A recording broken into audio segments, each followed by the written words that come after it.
बोलिए शेरों वाली माता की जय हो। आए मैया के नवरात्रि, हो रहे घर घर में जगराते। नमस्कार प्रिय भक्तगणों, नवरात्र का पावन पर्व बस आरंभ होने ही वाला है और घर घर मैया रानी के जयकारे लगेंगे। माँ की जगमग जगमग जोत जगेगी और घर घर जगराते होंगे। शुद्ध फलाहारी का भोग बनेगा। माँ के आगमन की खुशी में घर का द्वार सजेगा और घर घर भजन कीर्तन होंगे और मैया रानी आपको आशीर्वाद देने आपके द्वार अवश्य पधारेगी। तो इसी पूर्ण विश्वास के साथ आपको जोश के साथ एक बार फिर से आपको तैयारियां करनी है।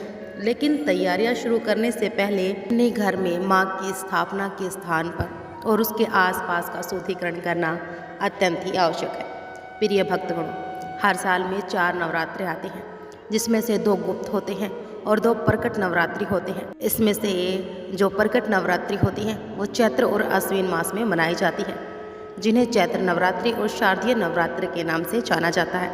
तो ऐसे में आइए जानते हैं कि साल 2024 में शारदीय नवरात्रि कब से मनाई जाएगी। 2 अक्टूबर से या फिर 3 अक्टूबर से। कलश स्थापना, घट स्थापना के शुभ मुहूर्त के बारे में, अष्टमी नवमी तिथि, कलश विसर्जन के शुभ मुहूर्त के बारे में सारी जानकारी आपको इस वीडियो में मिलेगी। हिंदू धर्म में नवरात्र के समय को महत्वपूर्ण माना जाता है। माता दुर्गा के 9 स्वरूपों की पूजा अर्चना की जाती है और माता के निमित्त उपवास भी रखा जाता है। धार्मिक मान्यताओं के अनुसार नवरात्र के समय में पूरी विधि विधान के साथ देवी के 9 रूपों की पूजा करने से व्यक्ति को शुभ फलों की प्राप्ति होती है।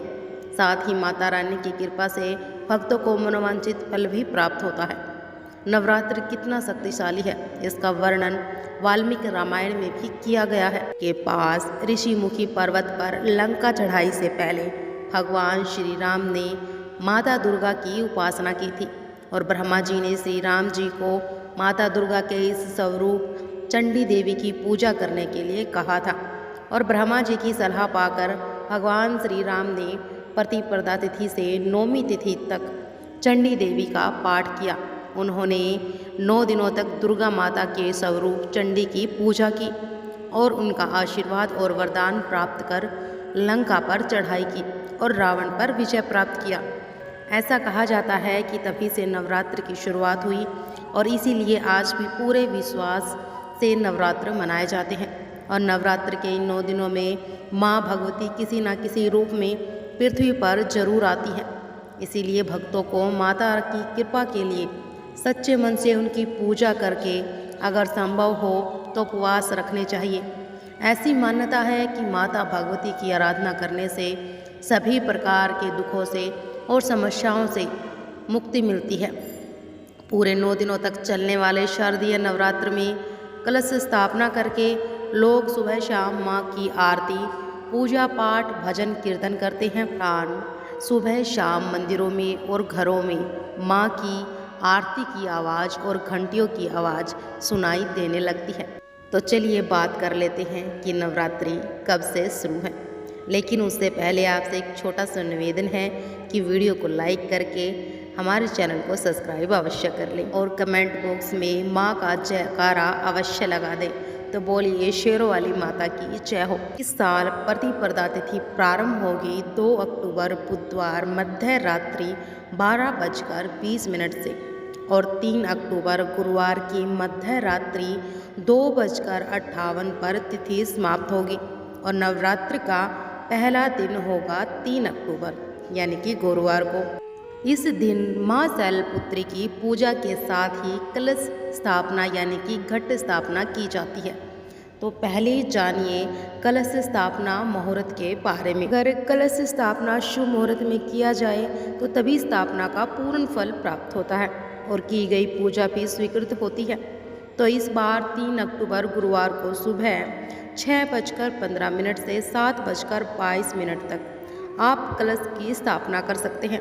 और इसके अलावा अभिजीत मुहूर्त भी कलश स्थापना के लिए बहुत शुभ माना जाता है, जो कि सुबह के समय 11:46 से दोपहर 12:33 तक रहेगा। और तिथियों की कोई घटबढ़ नहीं है, यानी कि ना कोई बढ़ रही है ना कोई घट रही है। तो नवरात्रि के 9 रूपों की पूजा करने के लिए आपको पूरे 9 दिनों का समय मिलेगा। और नवरात्रि का दूसरा दिन यानी कि 4 अक्टूबर शुक्रवार को रहेगा, जिस दिन माँ ब्रह्मचारिणी की विधि विधान से पूजा की जाएगी। तीसरा नवरात्रा यानी कि तीसरा दिन माँ चंद्रघंटा की पूजा की जाएगी 5 अक्टूबर को। नवरात्रि का चौथा दिन माँ कुष्मांडा की पूजा की जाएगी 6 अक्टूबर। और नवरात्रि का 5वां दिन माँ स्कंद माता की पूजा की जाएगी 7 अक्टूबर को। नवरात्रि का छठा दिन माँ कात्यायनी की पूजा 8 अक्टूबर को। नवरात्रि का 7वां दिन माँ कालरात्रि की पूजा की जाती है। और 8वां दिन यानी कि 10 अक्टूबर को महागौरी की पूजा की जाती है। नवरात्रि का 9वां दिन यानी कि माँ सिद्धरात्रि की पूजा 11 अक्टूबर को की जाएगी। और 12 अक्टूबर यानी कि 10वां दिन शनिवार को नवरात्रि व्रत का समापन होगा। और इस दिन नवरात्रि व्रत का पारण, दुर्गा विसर्जन और कलश विसर्जन किया जाएगा। कलश विसर्जन मुहूर्त के बारे में जानने से पहले जानिए अष्टमी और नवमी तिथि कब से कब तक है। अष्टमी तिथि प्रारंभ होगी 10 अक्टूबर गुरुवार दोपहर 12:33 से और 11 अक्टूबर शुक्रवार की दोपहर 12:07 पर समाप्त होगी। अब नवमी तिथि प्रारंभ होगी 11 अक्टूबर शुक्रवार दोपहर 12:08 से और 12 अक्टूबर शनिवार सुबह 10:58 पर नवमी तिथि का समापन होगा। दसवीं तिथि जिसे विजयदशमी के रूप में मनाया जाता है वह 12 अक्टूबर शनिवार सुबह 10:59 से प्रारंभ होगी और 13 अक्टूबर यानी कि रविवार की सुबह 9:09 तक रहेगी। दुर्गा विसर्जन हमेशा दसवीं तिथि को शुभ मुहूर्त में ही करना चाहिए और इस बार कलश विसर्जन का शुभ मुहूर्त रहेगा 12 अक्टूबर शनिवार को 10:59 से शाम 5 बजे तक।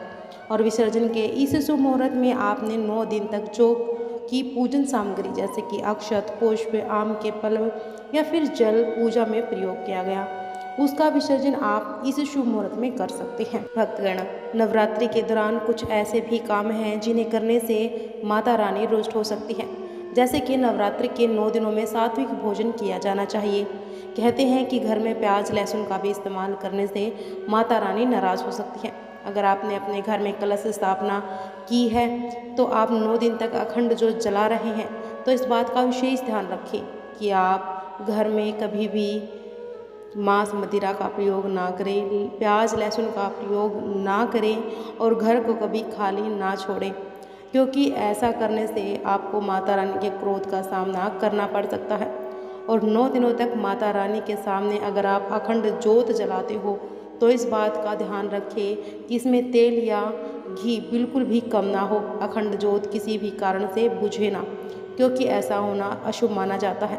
और नवरात्रि के 9 दिनों में बालों में कैंची नहीं लगवानी चाहिए, यानी कि बाल नहीं कटवाने चाहिए, शेविंग नहीं करवानी चाहिए, नाखून नहीं काटने चाहिए, आईब्रो या थ्रेडिंग, वैक्स भी नहीं करवानी चाहिए। और हिंदू धर्म में छोटी छोटी कन्याओं को माता रानी का स्वरूप माना जाता है। ऐसे में ना सिर्फ उन्हें कन्या भोज कराना चाहिए बल्कि 9 दिनों में किसी भी बच्चे को दिल दुखाने की कोशिश आपको नहीं करनी चाहिए। वैसे भी हमेशा ही हमें अपनी ज़िंदगी में बच्चों का दिल नहीं दुखाना चाहिए। हमें अपने बेटों को बचपन से ही सिखाना चाहिए कि हमें एक कन्या, एक लड़की, एक औरत का हमेशा मान सम्मान करना चाहिए, उसकी इज्जत के साथ कभी भी खिलवाड़ नहीं करना चाहिए। किसी भी लड़ाई झगड़े या किसी भी प्रकार की कोई शारीरिक हिंसा करने से हमें नवरात्रों में बचना चाहिए, क्योंकि ऐसा करने से माता रानी आपसे नाराज़ हो जाएगी। और नवरात्रि के 9 दिनों में रंगों का भी विशेष महत्व होता है। हर दिन के लिए खास रंग होता है, लेकिन 9 दिनों में काला रंग कभी भी नहीं पहनना चाहिए। वीडियो की जानकारी आपको अच्छी लगी हो तो वीडियो को लाइक ज़रूर करिएगा और शेयर करना ना भूलिएगा।